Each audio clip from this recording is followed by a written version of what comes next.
Hey guys, Assalamualaikum. Kita kembali lagi bersama aku Afiq. Okey, dekat depan aku sekarang ni kita ada sebuah peranti Realme dan ini bukanlah peranti yang korang memberikan expectation yang tinggi. Peranti ni adalah sekadar entry level sahaja. Dan kalau korang nak tahu untuk peranti Realme C25s ni dia punya kembar dia tau. Okey, jom kita tengok video ni. Pertama sekali untuk smartphone C25s ni dia dimuatkan dengan bateri berkapasiti yang agak besar, iaitu dia dimuatkan dengan 6000 mAh. And dalam kotak Realme ada sediakan dia punya pengecasan pantas 18W untuk pairingkan dengan 6000 mAh ni. So apa yang aku dapat untuk charge penuh daripada 0 ke 100% hanya mengambil masa dalam sekitar 4 jam 10 minit gitu. Agak lama, ialah sebab kita ada 6000 mAh bateri kan. And macam mana dia punya prestasi untuk kapasiti bateri yang besar gabak ni kan. Okay, so untuk 6000 mAh ni aku dapat menggunakan kalau aku buat video looping. Okay, maksud dia aku buka video lepas tu aku biarkan je kan. So untuk video playback dia dapat bertahan sekitar 10 jam 42 minit, yang which is memang sangat lama.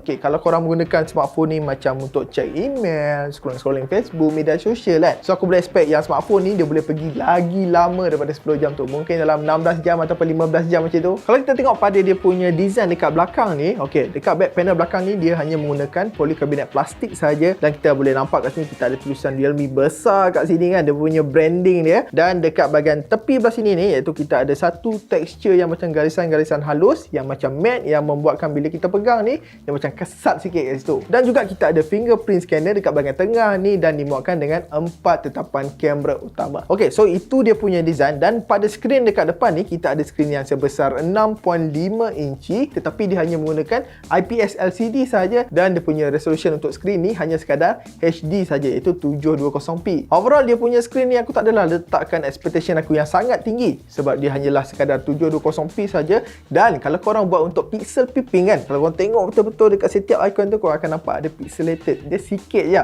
kalau korang tengok apa-apa. Tapi kalau korang menggunakan smartphone ni macam biasa, dia tak nampak lah untuk pixelated tu. Dan satu lagi, dia punya kecerahan skrin ataupun dia punya brightness pada Realme C25s ni aku agak sedikit hampa sedikit. Sebab dia even kalau aku naikkan full brightness, korang hanya dapat kecerahan skrin yang macam ni saja. Korang bayangkanlah kalau korang menggunakan smartphone ni dekat luar, korang akan nampak dengan glare awan, dengan glare matahari, memang agak susah digunakan tempat yang sangat terang. Overall dari segi dia punya viewing angle aku boleh katakan just nice. Dia punya color contrast pun aku boleh katakan just nice.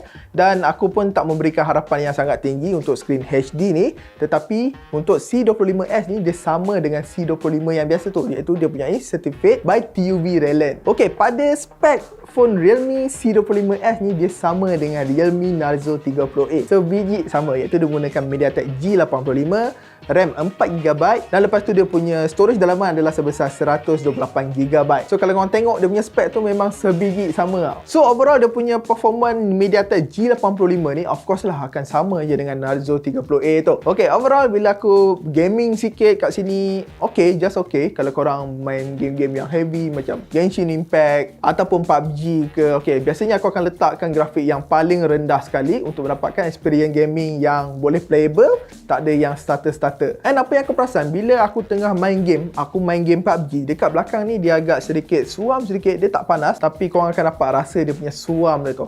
Yang which is kadang-kadang dia buat benda tu agak annoy sikit. Tetapi aku rasa kalau korang pakai casing, benda tu korang tak rasa sangat lah. Okay, untuk dia punya kamera utama 48MP dia aku boleh katakan kat sini dia bukanlah bagus ataupun dia bukanlah tersangat buruk. Aku boleh katakan dia just average. So kalau korang tengok contoh gambar ni, kat sini korang boleh nampak dia punya colour hijau tu memang agak naik, memang agak cantik. Cuma dia punya sharpness tu agak over sharpen, agak digital sharpen dekat sini. Dia bukanlah original sharp yang dihasilkan pada lens C25s ni. Overall apa yang aku dapat katakan untuk kamera utama dengan kamera selfie pada C25s ni, dia lebih better sedikit pada Narzo 30A. Untuk kamera utama pada Narzo 30A dia hanya menggunakan 13MP saja untuk kamera utama dia. Secara conclusionnya aku boleh katakan peranti C25s ni adalah sebuah peranti entry level yang agak baik walaupun dia punya spek lebih kurang sama je dengan Narzo 30A dari segi kapasiti bateri, spek dalaman, skrin. Cuma berbeza adalah dari segi kamera utama dia. Dan harga pada Realme C25s ni dia mahal RM100, iaitu RM599 berbanding pada Narzo 30A, iaitu dia dijual dengan tanda harga RM499. So kalau korang berkira-kira nak angkat untuk Narzo 30A ke untuk Realme C25s, aku rasa kedua-dua smartphone ni memang tak ada beza. Kalau korang mementingkan kamera pun aku rasa itu adalah bukan memberikan impak yang sangat besar. Kalau korang ambil C25s ni korang akan dapat gambar yang cantik. Tak juga. Dia cuma kalau gambar yang korang ambil menggunakan C25S ni, dia lebih better sikit lah kan, kalau nak comparekan dengan 13 megapiksel daripada Narzo 30A. Tapi dari segi color range, kontras ataupun dia punya exposure, aku boleh katakan untuk kedua-dua smartphone tu lebih kurang sama je. Cuma dia berbeza adalah dari segi dia punya sharpness tu sikit je lah. Okay guys, so itu je penerangan ringkas untuk Realme C25S ni. So kalau korang macam berminat untuk nak beli Realme C25S ni, korang ada sediakan produk link dekat bawah video ni. Dan macam biasa, aku akan jumpa korang dalam video yang akan datang. And bye-bye guys. Video dah habis. Apa lagi? Like, share, subscribe, follow Wiser.my. Kalau nak tengok video yang lain, boleh tengok mana-mana yang korang nak pilih. Sekian, terima kasih.